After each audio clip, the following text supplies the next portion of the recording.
Thanks. Okay. Welcome. Hi. Thanks for sitting down with us again. We appreciate it. Could you recount again for me the incident in which you were wounded? Well, I was standing on the top of this hill at the aid station, and a random shell came in. It couldn't have gone off more than 5 or 10 feet away from me, because all I remember is a tremendous blast and a flash. And the next thing I knew, I was laying on the ground in the snow, and I tried to get up. And when I tried to get up, only thing I could see were the broken ends of my legs. And I thought my legs were gone. Because that's all, the broken part, both femurs were shattered. And they were laying down here as I was in my back trying to raise my legs up. And I thought, I'm dead. You know, I'm about to die. And I said my act of contrition, because I'm a Catholic. And then the next thing I thought of was my mother.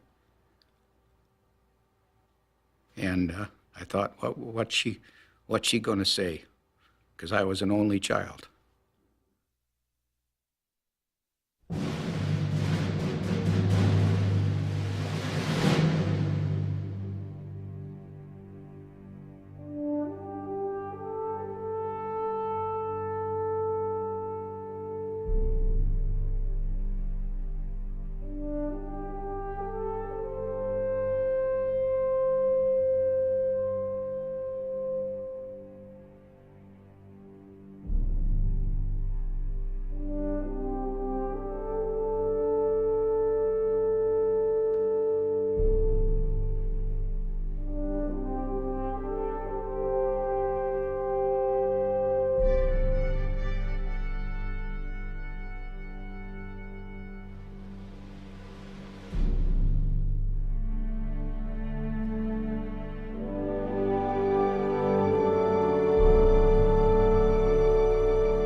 My name is C. Carwood Lipton. I was born in Huntington, West Virginia, grew up in Huntington. Frederick T. Heiliger, Concord, Massachusetts was my hometown. I was born in a town named Inchelium, Washington. It's on an Indian reservation up in northeastern Washington. My name's J.B. Stokes. I was born close to Bonham, Texas, in a rural area called Leonard. Born and raised in Columbus, Ohio. My father worked for this railroad. My mother was a housewife. My nickname was Babe. And my mother, she was a little Irish broad, red hair, fiery. Great woman, great woman. Born and raised in South Philadelphia, where the times were tough. Mom had 10 children, so you had to work to survive. That's what it was. It's just survival in the streets of Philadelphia, that's all. It was a real struggle because we came up in the Depression. Sometimes we live on a farm and have pigs and chickens and raise a garden. I saw people that really were hungry and had hard times. My father was able to find some kind of employment. We never went hungry. We lived on a farm at the time. It was poor. Everybody was poor. That was the Depression. When I got to about 10, I got a paper route. You know, that $5 a month I made, something like that, you know. But it was at least something. There's a work ethic that the Pennsylvania Dutch in this particular area are very proud of. I was the oldest one, so I sort of branched out on my own at an early age. I was married when I was 19 years old in 1941. On December 7th of 41, we were in a store and a guy, he says, the USA is in a war with Japan, and everything just went silent. I said, let's go in the Army. He said, hell, I don't want to go in no Army. I said, well, you're going to have to go sooner or later. Something was wrong with you if you weren't in the service in those days. It was just what you had to do. I wasn't going to be in the infantry, I knew that. I was going to be in some top kind of a unit, or I wasn't going to be in the Army. Life magazine had run an article on paratroopers sometime in early 1942, and it told about the training that they got and the difficult physical requirements. And I just got interested in seeing if I couldn't become a paratrooper. Nobody forced you to do this. You volunteered. And it was the notion that you wanted to do something, you wanted to be with the best. But once you got in there, you was proud to be. We was proud of our boots. We was proud of our shoulder patch. And we was proud to be paratroopers. And we was proud to be working with the guys we were working with. You know these people that you're in service with, you know those people better than you will ever know anybody in your life. I mean, you know them right down to the final thing, you know. And that comes when you start your training, while that progresses.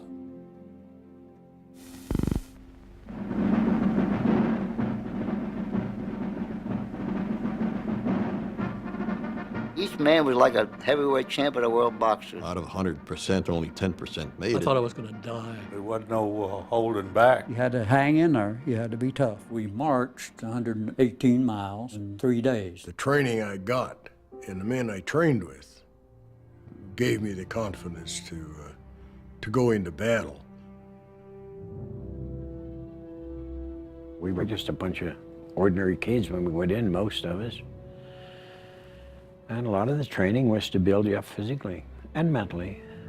Some of them lost as much as 40 pounds, but I didn't have nothing to lose. I weighed about 130. If I'd have lost 40 pounds, I wouldn't have been big enough to stay. You know, they weeded out so many. They'd be there one day and they'd be gone the next. They couldn't keep up with it. You understand? They were good men, but they couldn't take that hard training. Well, he had the cream of the cream. Had to climb this mountain called Currahee every morning, run it up and back. If you couldn't do it, why, you'd end up in another unit. Of course, the name Currahee, as I understand it, means we stand alone together. That's an Indian name. It became a symbol of the camp because it was really rough and tough going up and down. A lot of times, especially on a Monday, when some of the guys would get out somewhere and get them a little drink or so, you'd see them laying beside the road, you know, going up and coming back, you know, where they're sick. And it didn't matter how hard they trained you and how tired you got, you would still go out on your own and run the mountain at night. Which was ridiculous because when you had to run it during the day, all you did was bitch and moan. And at night, you'd get a couple of guys and go up and do it on your own. We learned how to be soldiers at Toccoa as a group, all of us coming in from no experience in the Army at all, coming in directly from civilian life. I'm going to say this. I believe that the paratroopers of the 101st Airborne Division was as well trained as you could get a soldier to be at that time. We packed our own chutes for the first jump. Nervous as hell getting on a plane. You're asking yourself, what the hell am I doing here? When it came time to stand up and hook up, we did. Coming down is great. It affects everybody different. Felt like a bird flying in the air. Broke my foot on the first one. They're dropping 16 feet a second. I can remember just like it was yesterday. That morning after breakfast, they marched us all out there to the airfield. There was a bunch of guys out there that already made their jump. And they was all hollering, "You're going to be sorry," you know. You didn't want to be afraid, you know, because all these other guys are right there with you, and you know, your bravado and all that. But you didn't want to be afraid, so you kept that out of your mind. You know, in those days, jumping out of an airplane is not like today. My first flight up, I jumped. I was years before I ever landed in an aircraft. And most of the fellow troopers was the same story. Well, foolishly, I didn't think it'd be so tough, but the first jump you make is not all that bad. You don't know what you're doing. It just seems like when you step out the door, why, your chute just opened right then. As I went out the door, I was blank. I cannot remember leaving the plane until after the chute opened up. My God. But after that, it wasn't as bad. But it was quite a thrill. It was just like going on a roller coaster. You get off and you want to go right back on again. Yeah. It was a thrill. It was a high, as they say these days. Everybody just seemed to enjoy themselves. They went out. The landing was the hardest part. Once I got out and the chute opened, I was happy as a lark. You know, coming down is great. I was small too, and I didn't hurt myself when I hit the ground. Some of the big ones hit the ground like a ton of, what's his name? The thing you worried about most was your chute. Did you pack it right? And you'd go through that, you'd pack it one day and jump the next day. You had all night to think about it. You had all kinds of ideas of what you might have done wrong, but it worked out fine. We made 5 jumps in the 3rd week there, and then you were a qualified paratrooper. Got your wings pinned on, and became one of the elite members of the parachute regiment. We were thoroughly prepared. The men were trained, hardened, physically and mentally, and they were ready to jump. Thus we started off for Normandy.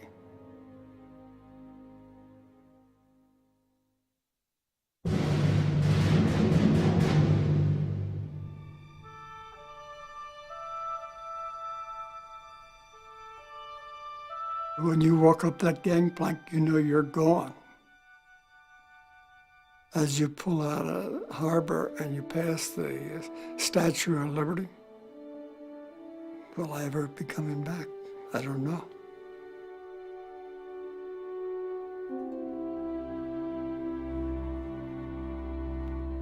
You know you're in the parachute troops. You're going to be jumping behind the enemy lines. What do you expect? You have no idea. That'll make anybody stand and search his soul for a few minutes.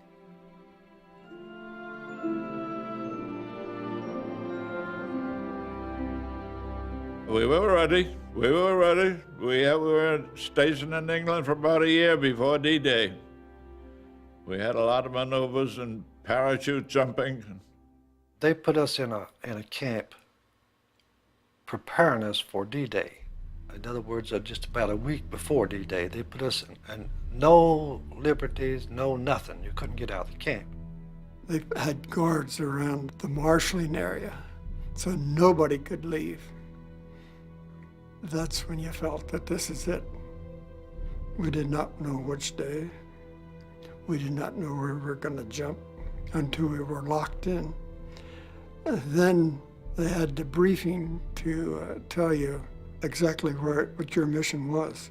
And they took this map and they made a scale model of the features of the land. They put in all the little buildings, all the bridges, all the little knolls, all the sand dunes. Everything was in on that layout. We knew it by heart. We knew exactly where we were going to go. Knew exactly what to do.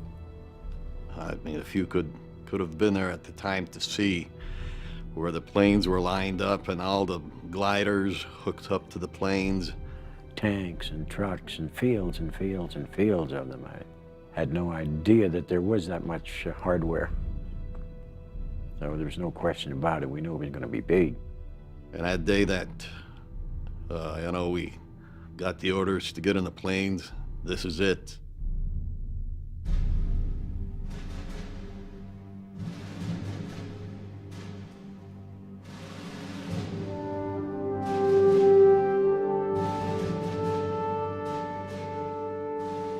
We had confidence in our leaders and all the plans and preparations that had taken place before the invasion. So we were confident and calm.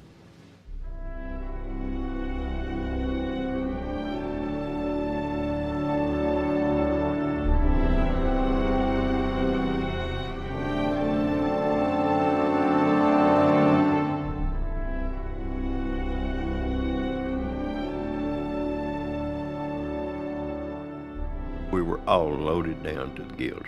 We carried everything that we thought we could carry in the line of personal items, plus the necessary things we were assigned to carry, and we were loaded.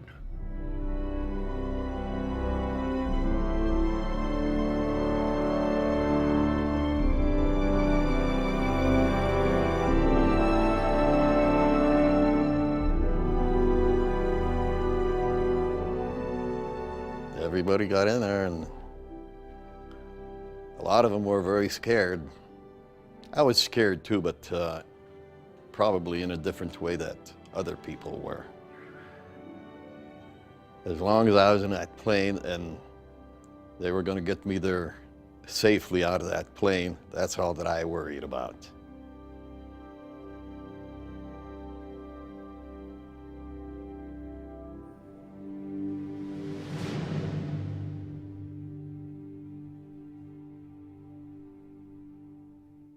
At the time, I had no feeling whatsoever. Like I said, my feelings was for my brother who was killed at that time. That infuriated me to no end.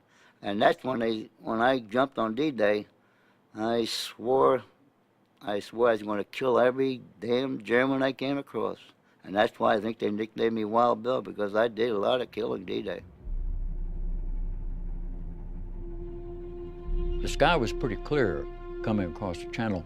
So since I was jump master, I could lie in the door, at the door of the plane with my head out in the slipstream looking down. And I saw the thousands of craft, ships, everything from LCIs to battleships down there in the channel. And I think that's when I first realized how large the invasion was, tremendously large the invasion was. We rode for about an hour and a half, I guess, before we went down off the south end of England and then across the Jersey Islands and then across the Cherbourg Peninsula. And that's when the fireworks started. Black was terrible. Any aircraft was absolutely horrendous. It was like a July the 4th celebration 10 times over. Then it would hit under the wings and body, and you could hear it going brrr, like gravel hitting on the fender of a car. You could see tracers all over the place. That's why everybody wanted to get out of the plane as fast as they could. Whether it was high, low, no matter where we were at, out. They wanted out of the plane. They were getting shot up. But finally, the pilots, I'm just happened to read their mind is, okay, we got so much gas, and we're going to have to get back to England. So what are we going to do with all these guys back here? Give them the green light sometime, get out. We're standing there ready to jump. There was a certain relief, I think, when the green light came on and everybody said, let's go. And I jumped up on a run and hit the static line with the hook and out the door, you know, and got such an opening blast from the opening shock from the prop blast that it broke this chin strap that we had on this helmet liner, and that's when I lost this famous leg bag that everybody talks about just from the shock of the opening. It just flew right off my foot. The British come up with this. They call them leg bags. They got to be this big, and you keep stuffing everything you can get your hands on in them. It's supposed to weigh 10, 15 pounds. By the time you get done, it's 40 or 50 or 60 pounds. Everyone that jumped with a leg bag or supplies, they lost it. Most of the paratroopers that landed didn't have nothing. I was one of them. It tore right off because we jumped at speeds of 150 miles an hour, maybe even higher, I don't know. And lower than we should have been. But that wasn't bad either because you got to the ground quicker. When it went out the door, opened I looked to see if my parachute was open, and you could see tracer bullets burning holes through the parachute. And they told us that all you'll have to do is shuffle up to the door, throw that leg out, prop blast will hit it, and you're gone. Well, they were right. Only I was gone out and my leg was in. And I was hanging upside down, looking at everything down with my leg in the plane and everything. And all this happened in just a split second. And Paul rolled me out, Paul Rogers rolled me out. I just helped him out. I just picked him up, threw him out, I guess. I had to get out. We just wanted to get out so bad. And I come down right behind City Hall, watched them shoot at me all the way, which wasn't very long. And I could see the tracers, and they were kind of spraying around in the air. Whoever the machine gunner was down there that was concentrating on me apparently was not a very good shot. But they were firing in every direction. Even in front of you, back of you, you don't know which way to go. The next thing is that you are getting close to landing and you're saying, there's some trees, there's a road, try and slip to avoid the trees, try and slip to avoid landing on the road. And I slipped a little bit, and my chute fell across the power lines, and I hit that fence and fell into a farmer's garden.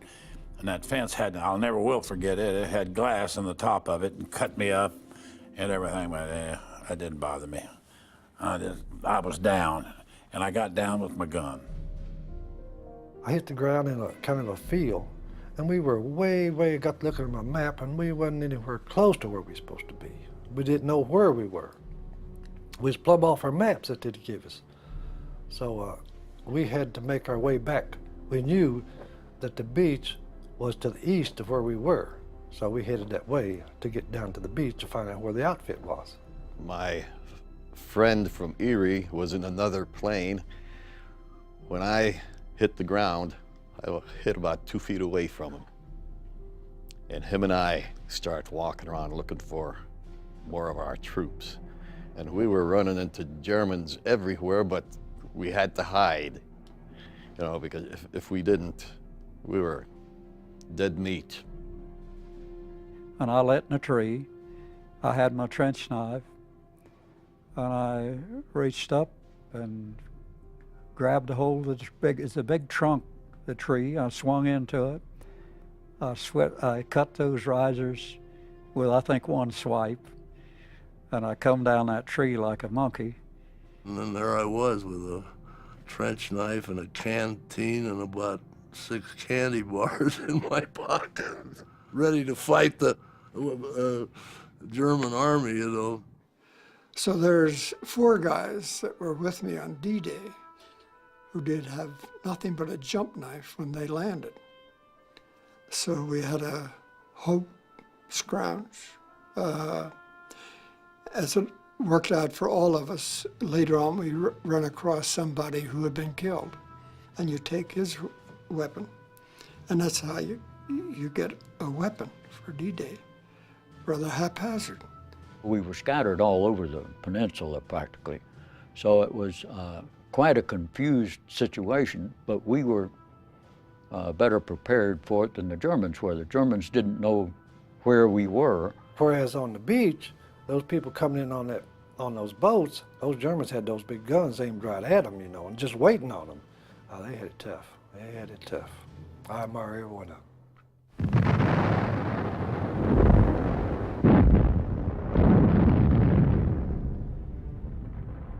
These guns were pointed and firing right down on the beach.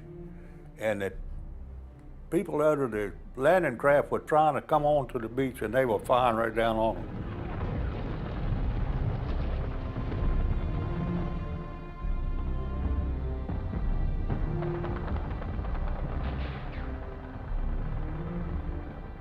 This battery of 105s was placed precisely where it should be to protect that causeway, any troops coming up the causeway.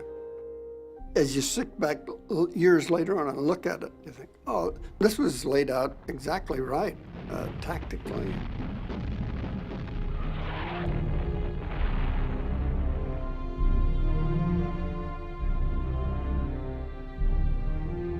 We thought we knew where every foxhole was in Normandy.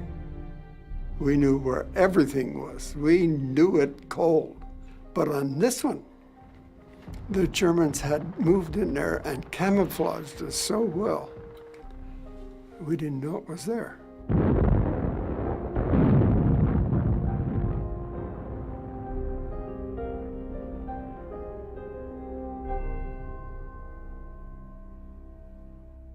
E Company was the assault company of the battalion. And we were been trained from special assaults and whatnot, special assignments. But they weren't aware of what we had. They didn't realize we only had 12 people. So we worked our way down through the farm area to a hedgerow, and Lieutenant Winters had us set up a firing position. And went up to scout it for myself, crawled out along this hedgerow to get a little closer to look it over, and I felt I could see a trench, and I thought I knew where our machine gun was. Winters was an exceptional leader, and he was able to size up all through the war, size up combat situations and decide quickly and correctly the best way to take care of whatever the problem was. I divided the group into 2 units. Lieutenant Compton was with me. I gave him half the men and I took half the men. Gave instructions. I want Compton, Malarkey, and Wynn to crawl up there and hand grenade that machine gun. Crawl through the grass. And as you throw your grenades, I'll charge up with the rest of the guys. So I had the 2 machine guns set up to give him covering fire while he crawled up there. I get out to this hedgerow, and I look up and I peek through the bushes, and I see a couple of Germans over here about 30, 50 yards away, stoking this gun and firing it. And so I pull out a hand grenade and I pull the pin on it and I threw it as high and as far as I could throw it in their general direction. The damn thing had enough hang time on it that about the time it got to them, it went off in the air, and I got one of them. Then I jumped up with a couple other guys and we charged so that we all jumped into the first position together. They had trenches cut in there where they worked, the Germans did, and they jumped down in them trenches and they worked them Germans like a dose of salt. 3 Germans broke off from this position to run across the field, which was the wrong thing to do from their viewpoint. We cut them down. I was in a trench and I looked and I saw an arm. I didn't even see it. The man was in a camouflage tent and I didn't even see him. And then I saw an arm stuck over that tent and one of those potato masher grenades, with a stick, come over there and I said, well, he's gonna miss me. And that thing fell right down in that trench with me. And I was trying to scuttle my way out of the way of it and went off. And I felt like it blowed my butt over my head. And pretty near did. He's behind the enemy lines on D-Day. Does he holler help? No. He hollers, I'm sorry, Lieutenant. I'm sorry. I goofed. I felt like I kind of let him down, but, that's neither here nor there. My God. It's beautiful when you think of a guy who is that dedicated to his company, to his buddies, that he apologizes for getting hit. But that's the kind of guy he was, and that's the kind each one of them was. They were all the same.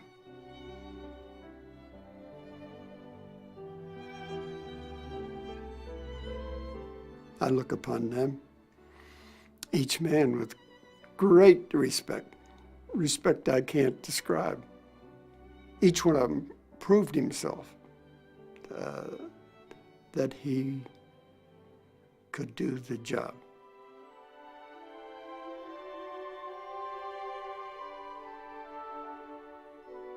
We've been through Normandy. We've been through battle. And maybe if I had been harder, if I had done a little bit better job, there would have been a couple more men going home.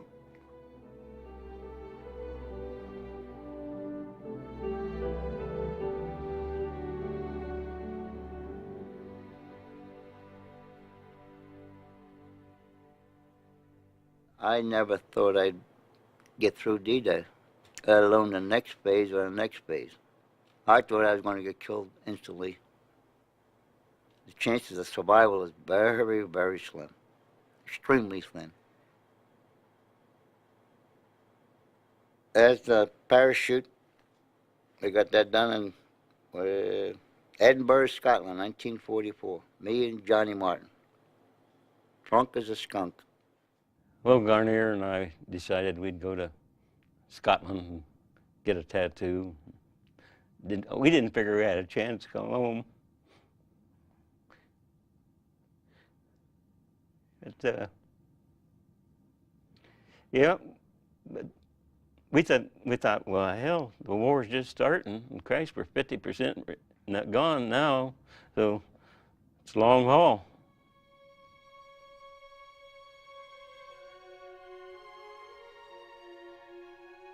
The 101st came back from Normandy after about 33 days, and we were the replacements for the people who were killed in action or wounded in the Normandy mission. There were young kids that came in, and for some reason, I don't know why, they were the first ones killed. And I think maybe they were trying to impress the older guys, maybe people like me or Shifty.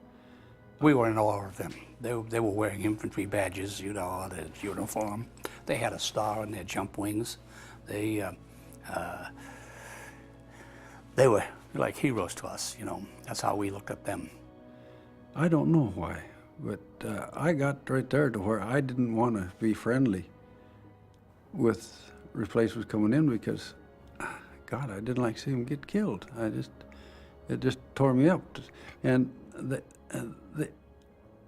I don't know why, but they were the first ones killed. My 10-man squad that I was in, 8 were replacements, and the squad leader and the assistant squad leader, Sergeant Muck and Corporal Pinkella. Well, they'd been to Normandy. We had not. There were 8 of us that hadn't been anywhere but Auburn, you see, so. And then the training got really tough between there and the Holland jump. It was training. And we had a couple of missions scratched. We were supposed to jump on a French city of Tournai. And it got to the sand table part where we all gathered around to see which bridges we were going to do, who was going to do what, and General Patton's troops overran the drop zone. So that one was called off. And we were wondering if we were ever going to get to go. And then, of course, it got to be September.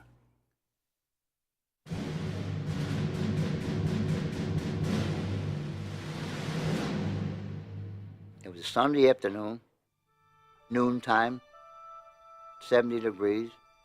The drop was perfect. It was a mass drop. Everybody was dropping on the same field. Daytime drop's a lot easier. You can see where you're going. You can sort of prepare for the landing. I saw a plowed field, and I slipped right over it, and I believe I almost landed standing up, you know, soft. A great jump. The most dangerous part about it was the fact that people are continually losing helmets and equipment, and all this equipment's raining down. And if you get hit with this, you're going to be killed or wounded before you get off the drop zone. Everybody got together. We all assembled very fast. We moved out towards the Wilhelmina Canal. Our mission was first to take a bridge over the Wilhelmina Canal. It took us hours to get there.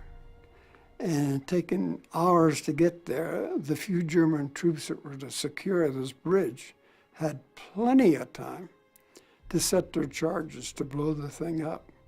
Just as we got to it, I was maybe 150 yards away, it blew up in our faces. These rocks and timbers were flying, and they're falling all around you, and you can't help but think to yourself, my God, what a way to die in combat, to be killed with a flying timber. that we were that close. It delayed us until the next morning. We wanted to get across that night, but it took us till the next morning to get across. But once we got in, the Dutch, it was just marvelous. Their reaction. They loved Americans and still do for coming in there and pushing the Germans out.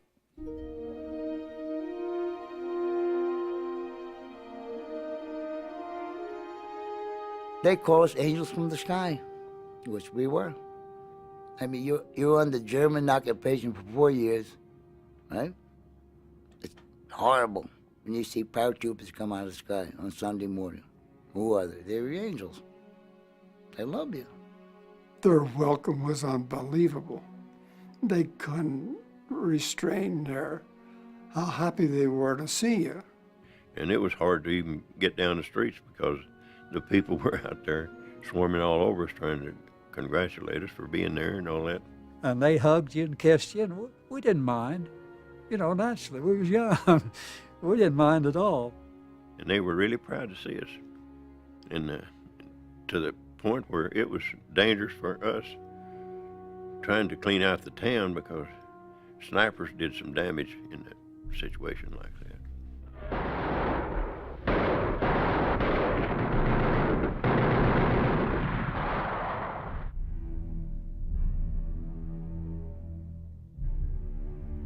We had a lot of fighting in that area because we're sitting right on the Rhine River and Germany's right across the river, you know. They're fighting like heck to keep us out of Germany. It's called the island. We call it the island. And we set up positions there. Had some substantial battles there. They could observe any movement we made during the daytime. And at their will, they could shell us, put mortar fire on us when they had a target of opportunity. I heard something coming down. I knew what it was, a mortar shell, and I threw my arm up like that and went down. It lit within 3 feet of me or 4, but it lets, when it blows, it goes up like that. And it went through my arm and hit me in the head, and I was bleeding pretty good. Well, I was picked to go up on a dike. So of course, when you get to the top, you don't expose yourself. So I took my rifle and put my helmet on it and put it over, even with the road on a dike. And no action, so I brought it back down, put the helmet on, and I sort of peeked over. When I peeked over, I see a hand there with a potato masher, and he threw it at me. I ducked down, it hit my helmet and bounced off. So when that thing bounced off my helmet, I hollered out to the guys below, "Live grenade." If Lesneski hadn't hollered live grenade, and I had enough sense to know that that's that grenade that hit my rifle and is laying right in front of me, in my face practically, I know I'd have either had my head blown off or I would have definitely been blind. There's no question about that, not any question, because I just got turned just part way and it exploded, and then it caught me in the face, neck, left arm, under the arm, in the shoulder blade. I hollered for them to, take off. I said, "Get the hell going back." And I had 8 grenades, so I started taking them off, pulling the pins and throwing them over. And while the grenades are rolling down or landing wherever they were hitting some of the crowds, because I could hear screaming, hollering, crying, and I think I threw the 8 grenades in about 4 seconds. And then I took off running. So the doctor that counted the holes in me down at Nijmegen, the first doctor that really counted the holes, said there was 32. That was our first experience with artillery in large numbers. And I can remember sitting there at night, a couple of nights, listening to the artillery land. Wham! And the 88 was the fiercest cannon or gun that the Germans had. And it was the way they used it. It was an all-purpose gun. It could shoot anti-aircraft, tanks, anti-personnel, airburst, and that was the bad ones when the shell went up over your head. I saw a huge mushroom cloud from the shell, and Joe Toy stepped out of it. And I run up. I remember that like it was yesterday. I run up and I grabbed him. And he said, "Oh, don't touch me." I said, "Joe, what's my?" He said, "I'm hit all over." He said, "I'm bad." I said, "Okay." I said, "I'm going to go see Jim." He said, as bad as he was hurting, Joe Toy, he said, "Heffron, I already checked him. He's gone."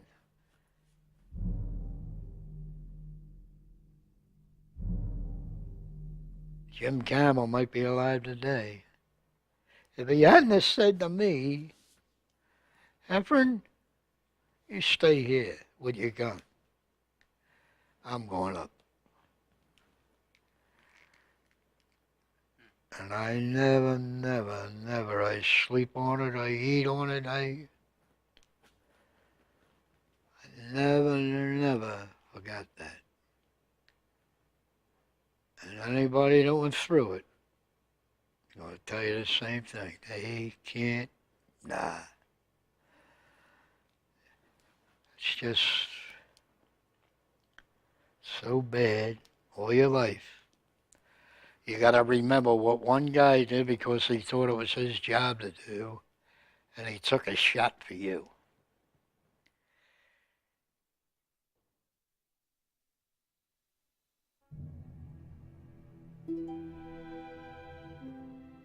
The exhaustion on these men, the physical exhaustion, affects their endurance to be able to cope. You don't realize it at the time you come off the line from living in the mud and being absolutely miserable for 70 days straight.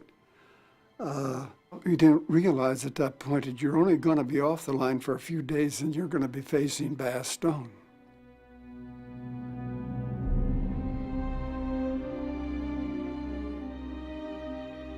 This is the last desperate action of the Germans to turn the tide of this whole war.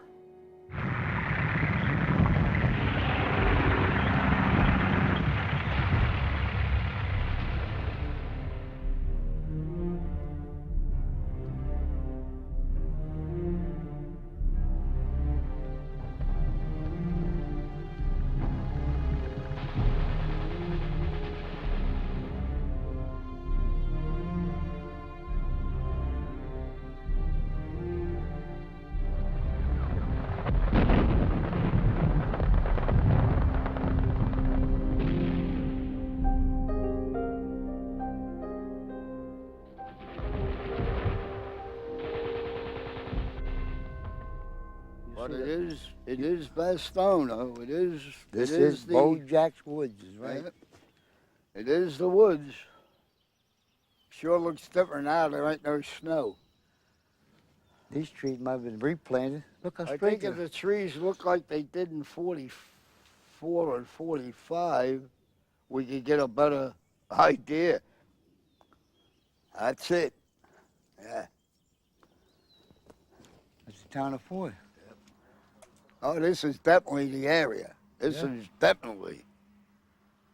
Well, there's the town of Foy right over there after the empty field where those cattle are grazing. About a half a mile away to be. Yeah, we had an outpost set up looking right into the town of Foy, and they had to watch everything going on because we'd come in here and go to sleep. We had our foxholes right over here, and the other area, wherever we had to move out and dig in again. Of course, the Krauts had plenty of artillery. Most intense I went through right here. Shelling. Most intense in the world. You couldn't believe it. You had to be here. You just dove in the hole and just pray. That's it. If it comes in, you ain't going to know it. You ain't going to know it. We lost Muck and Penkella over on this side. They were killed instantly. Show Direct hit, 88. Direct hit right in the hole. Just made mincemeat out of them. Georgie Ludge come over and he hollered, I can't see nothing of them. There's nothing there. They were all gone, just disintegrated. Unmerciful shelling, really. Everything, I think, was shredded. Yeah. Yeah, shredded. Right. I tell you, it's an odd feeling. To me, it brings a lot of memories. The memories of the men, the times, good and bad. A lot of memories.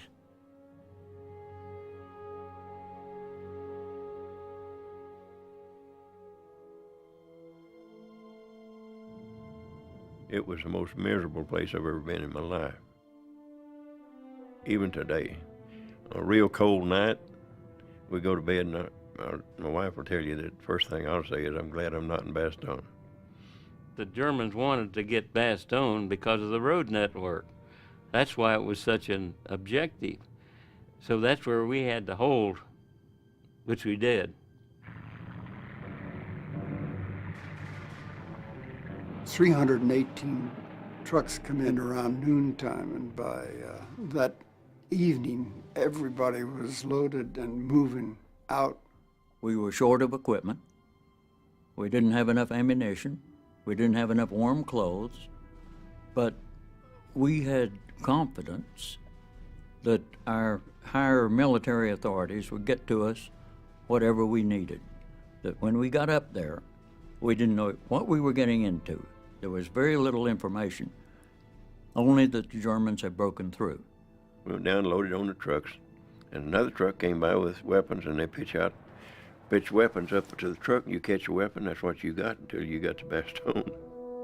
As it worked out, there's some men actually got on the trucks and left for Bastogne and didn't have a rifle.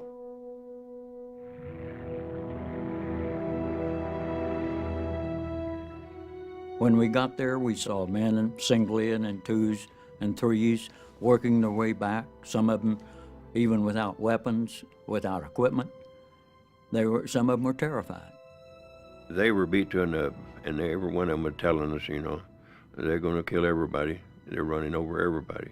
They couldn't believe when they saw us up there that we intended to set up defensive lines and to stop the Germans. They said they couldn't be stopped. We went out of town, we started taking up their weapons and their ammunition. Asking the guys that's retreating, you got any extra ammunition or hand grenades you don't want? Oh yeah, you could hear the firing going on up ahead, and we're marching towards it with hardly any ammunition. We marched through the night and went up to the forward side of Bastogne and dug in, and then it snowed. Snow, cold up to your rump. We didn't have no winter clothing or nothing. And that's where a third of the doggone casualties was either frostbite or trench foot or whatever you want to call it. Bad move. A lot of snow. A lot of everything you didn't like. Ooh, cold place. At this particular time, we was on top of a kind of a hill, and top of the hill had pine trees. And we set up our positions around the fringe of the woods. In Belgium, the trees are planted. They don't grow like they do in Maine. They're rows of trees. You look down a row and you can see a half a mile. And there was on top of this hill, there was a ridge with a tree line. We were dug in on that ridge. Germans knew right where we were, and they really gave us a shellacking.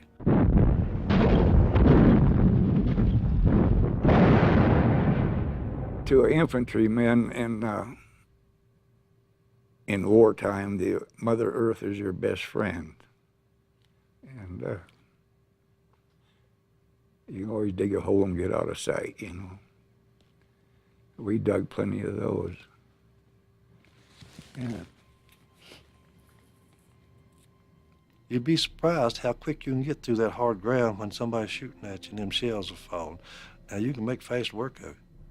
We just have to dig that hole. Well, we say we became experts on foreign European soil. We dug in, and two people could dig a better hole than one. And the ground is frozen, it takes quite a while. You just chip it out. And by the time you get it done, they whistle for you we're moving out. and you go someplace else and dig another one. Now, you must understand, we were surrounded. The Germans were about maybe 100 yards away from us. No matter where you looked around the circle, you could see artillery flashes. So we knew from that we were surrounded. We went through a couple of shellings at Bastogne that were earth-shaking. If you lived through them, you remember them for the rest of your life, and I'm not sure you're the same for the rest of your life after you lived through them. You never forget them. There was one moment there that I remember vividly. I'll never forget it. One of the guys got hit in the arm with a piece of shrapnel, took his arm off above the elbow. And they were taking him out. He said, "Get my wristwatch off of my arm." And 40 took him out.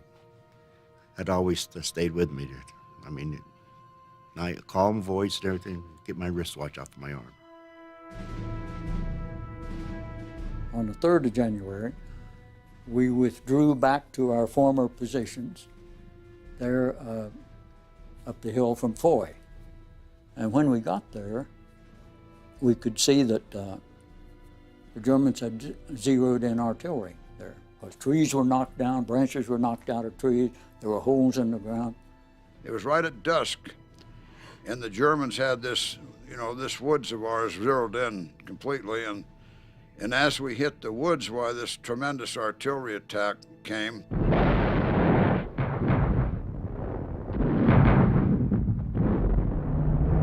They knew where we were, and they started shooting point-blank 88s into our area. They were letting us have it, everything. From the kitchen sink, mortars, Erfelwaffers, that's a rocket thing that's a screaming sound. It scared the hell out. I mean, I was scared, but I think I was petrified then. I thought the whole world was shooting at us at once. I jumped into a foxhole that somebody had started and then hadn't finished. So I was crouched down in that foxhole, but it wouldn't hold all of me, so from about my nose up was above the ground. I could see all these shells hitting.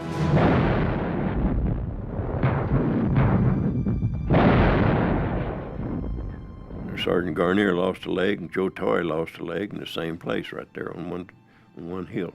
I remember just this certain instance, Joe got caught not near his hole, and Bill and I were ahead of him, and Bill had not been hit, and he came up out of his hole quickly, and we were still under heavy fire.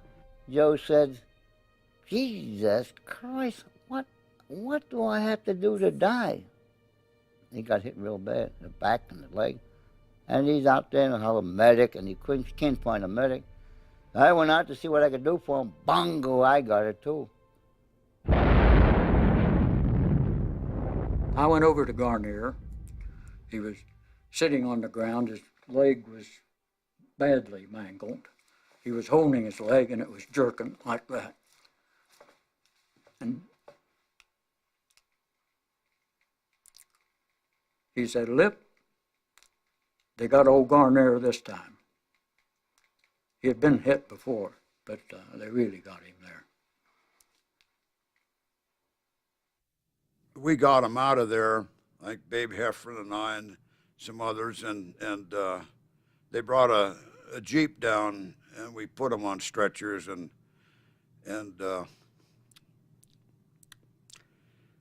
better not talk about it. Better not talk about it. They're terrible.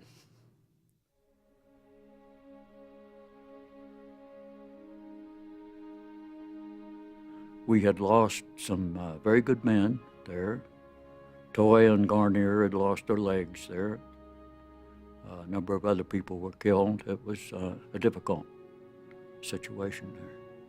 When a man was wounded, we felt glad for them. We felt happy for them.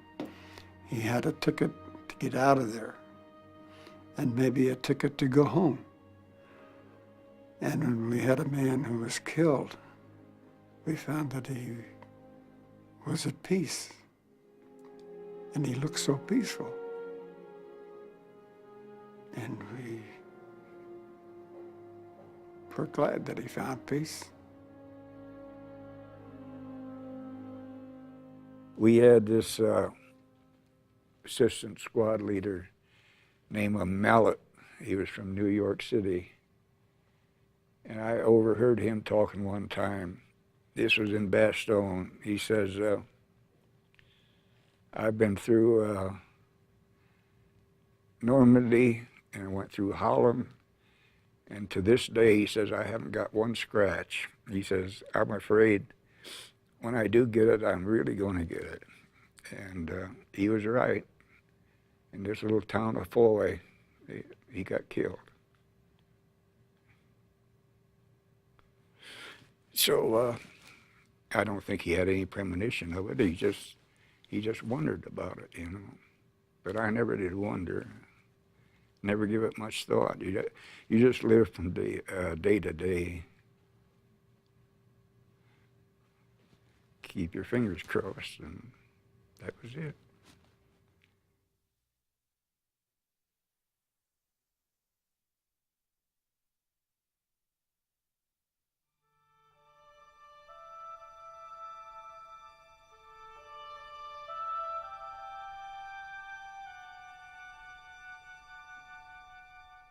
I have the honor to present the Supreme Commander, General Eisenhower. It is a great personal honor for me to be here today to take part in a ceremony that is unique in American history. Never before has a full division been cited by the War Department in the name of the President for gallantry in action. This day marks the beginning of a new tradition in the American Army. With that tradition, therefore, will always be associated the name of the 101st Airborne Division and of Bastogne. Good luck and God be with each of you.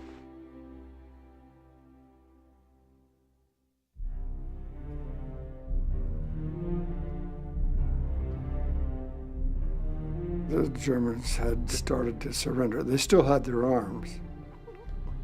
But as you're going down the Autobahn, there was almost a solid line of German troops coming north. And our job is to get to the end and get to the heart of it. Berchtesgaden, that's the end of the line. It's the retreat that Hitler had for himself. And he built his eagle's nest, his penthouse, on top of the Alp to, I'm sure, relax and confer with his staff because they all followed him to Berchtesgaden. This was their final retreat. And of course, this is where they had their loot as well. This was the goal of the French who were on our right flank. This was the goal of the British, and this is the place to capture. This is the one everybody wanted. Hitler's Berchtesgaden retreat, burned by SS troops in the war's last days. The chalet from which he hoped to rule the world now lies in ruin. American Air Force's pictures show the huge gutted rooms and the great window through which the Fuhrer gazed out on the Alps. We took Berchtesgaden May the 5th, and no fighting, no shooting. The only thing I seen at Berchtesgaden was a couple dead black uniform SS troopers laying on the road as we were going up. It was a beautiful country. He knew how to pick out a good spot for a house. We took over his house and liberated it, you might say. There was obviously a loot of all kinds that the men were looking for, such as guns. There was money that they were looting. I was a pack rat anyway. I picked up a lot of German items, including some postcards and envelopes that were addressed to Hitler. Come find out, that place was full of this big art, you know, Rembrandt and all those people, you know, and hanging on the wall, you know. Of course, the old soldiers like us, we don't recognize a painting when we see it. The 101st Airborne Division uncovers Hermann Goering's personal art collection, hidden in a subterranean chamber. 1,200 artworks worth untold millions are included. The treasures will go back to rightful owners in pillaged nations. We found a warehouse full of gin and vodka and stuff like that. It wasn't much whiskey. Those people don't like whiskey. And we took it all and set up a bar. Had 7 truckloads of champagne and cognac out of the wine cellars out of the Eagle's Nest. Yeah. Yeah. So we stayed pretty well oiled for a while. Oh, that champagne was good. Ooh, it was good. I started drinking it one day, and I drank it till about midnight that night. I went to the barracks, went to sleep. I didn't wake up the next day. I made a 2-day thing out of it. And it didn't taste like it would hurt you. It tastes like ginger ale. That was the only time that I can ever remember that when I was in service that the whole company fell out in their underwear. We didn't even have to dress, you know, 'cause everybody was pretty well looped, and so we just fell out in line formation in our underwear. They're enjoying themselves, they're at peace with the world, they have a big, happy, satisfied grin on their face. It was a paradise for a soldier to move into. I had no problem with looting because of the fact that I had come down through Germany and I had seen the Holocaust.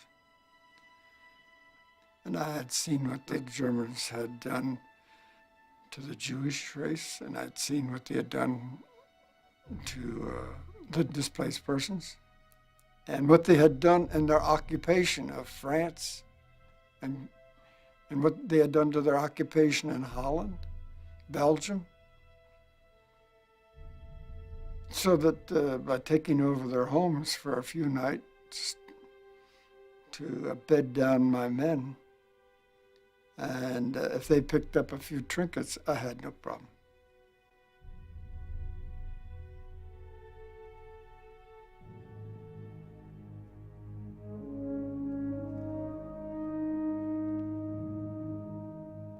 Nobody has ever taken the time to tell you how to handle a surrender. Jesus. We'll talk about that when we get there. Well, here we are, we got it. Now, how do you handle this?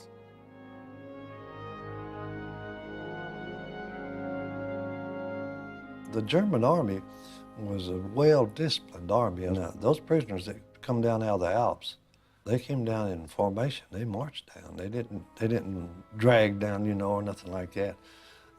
They came down as defeated soldiers. I think we thought that the Germans were probably the evilest people in the world.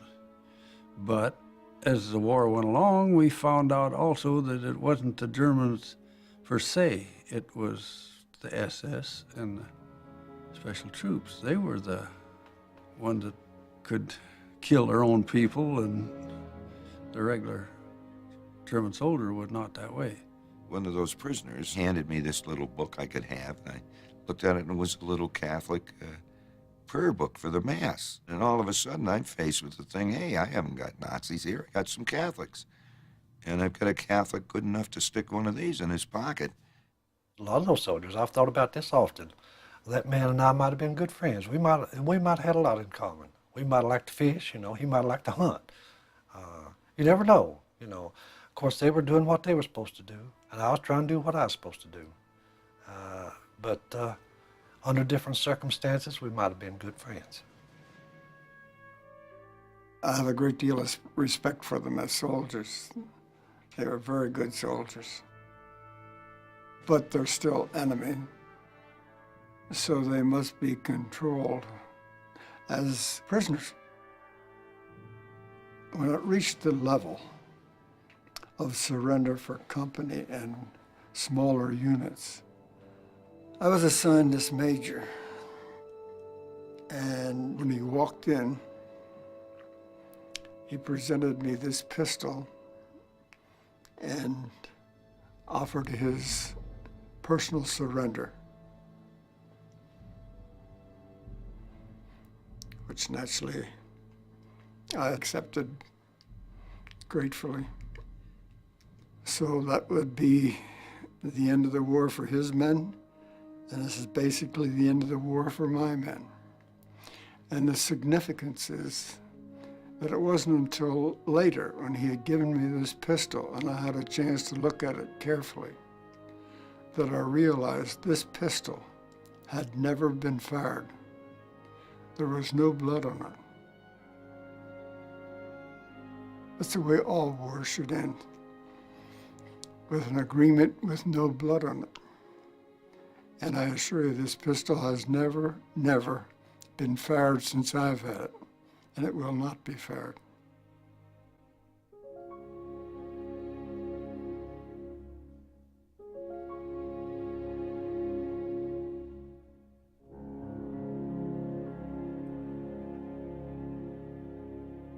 We didn't come home and flout ourselves. I didn't come home and, I was a war hero or anything. I just come home and went back to like we did before we went. Just go to work and live our life. I think it was difficult for most fellas coming back. They didn't know what they were going to do when they got out. I didn't, had no idea. Went to work for a coal company. Did some bartending and ran a pool hall. Took up a course in ornamental horticulture. It didn't pay very much, but there were a lot of nice people. I went to work where I was working before the war. It was Caterpillar Tractor Company. I became an industrial arts teacher and a social studies teacher. The spring of '46, I took a boat to Ketchikan, Alaska. I went to work for the government, a letter carrier for 37 years. I built homes. I went into construction. I went into hard work, tedious work. I'd done everything. You name it, I'd done it. I ended up working on the waterfront. And I went with the CIA in Washington. Got my degree in 1948. After the war, I became a teacher and taught for almost 30 years. Got a job working for Nixon Nitration Works. I was making $75 a week. We've never become wealthy in life, but we have a lot of other wealth that means more than that, really. Everyone done well. I done well too. Thank God.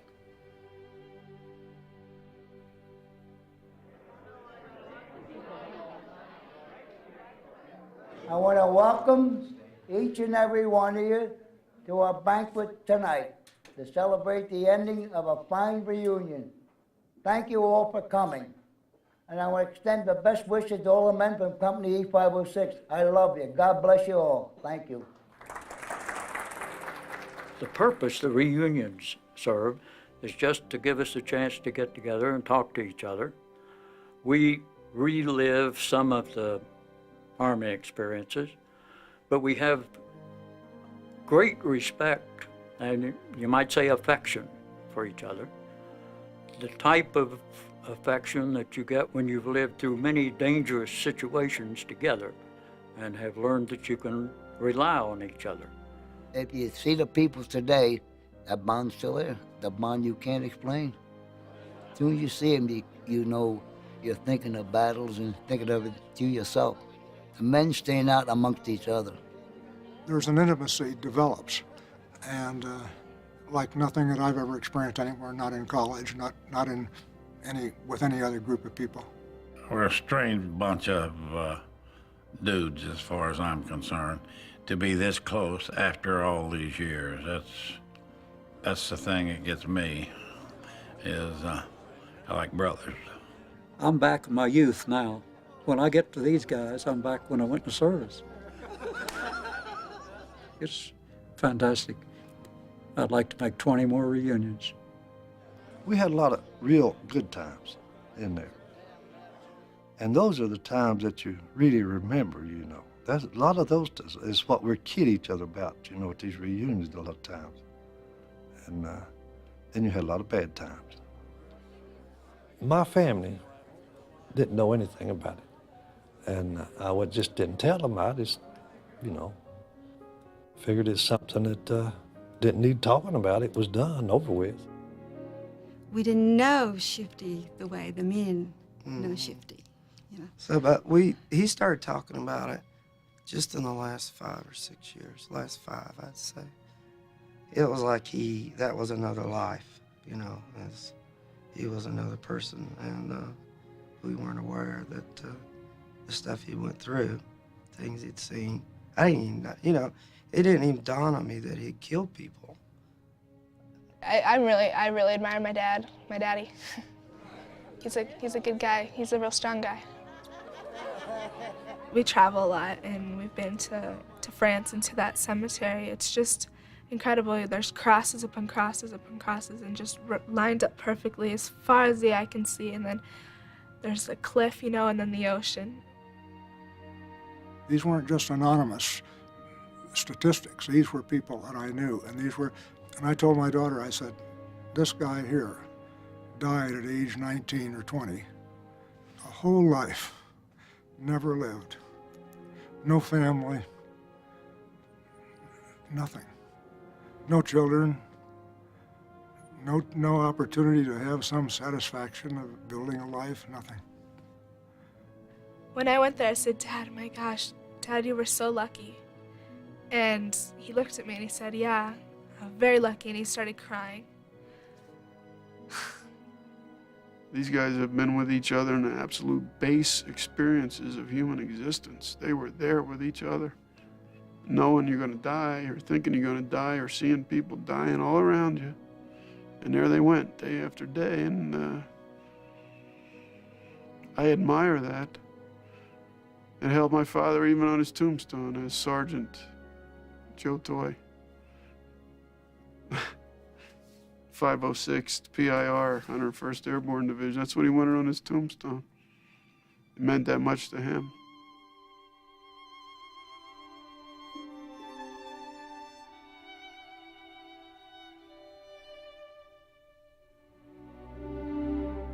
How it happened that those various individuals happened to end up in E Company, I don't know. But as you know, every Army unit thinks it's the best.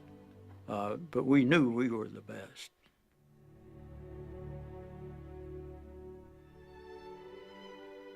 Think about your God more than anything else. Think about most of them every day. Something is etched in your memory, I guess. He'll never leave either. Am I a little proud of having once served in that outfit? You bet your life. I wore that eagle on my right shoulder for 18 years. Probably the proudest thing in my whole life, having been in Easy Company 506. The heroes have crosses over their heads, the ones that are buried in the cemeteries. Those are the true heroes, not us. We're just part of the work, that's all. And we thank God we got back alive, that's all. How would you like to be a mother or a father whose son never come back? The son and the mother and father are the heroes of the Second World War. Not the guys that come home. Let me say this. I don't believe there's very, very, very few heroes that came back from the war. They're still over there.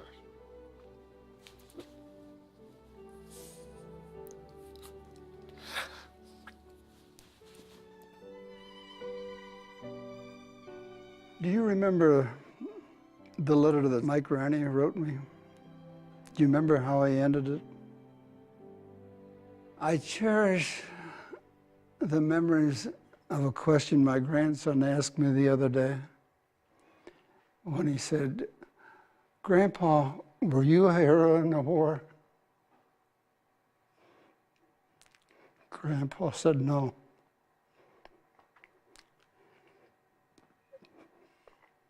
But I served in a company of heroes.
Joe Toy, oh, there was a big Mick. And we used to have a few beers at night, and I'd sing. And Garnier would try to come over and sing. He'd say to Garnier, Garnier, you're Italian. You don't know this song. Garnier could sing it better than he did. Bridget O'Flynn. How's it go? Oh. Bridget O'Flynn, Bridget O'Flynn, where have you been? Sure, it's a fine time for you to come in. You went to see the big parade, me eye. Sure, the big parade I never took so long in passing by. Look at your shoes, ain't it a sin, Bridget O'Flynn? Sure, your story and your shoes are mighty thin. If you know anyone that owns a canoe, I'm telling you, Bridget, just what to do. Stay away from the water, Bridget, darling. Now that's the song Toy like. And that's what we sang. You only needed a sissel of beer. 2 beers you were drunk because you were in great physical condition. You were too peaked, and 2 beers you were high as Georgia Pine,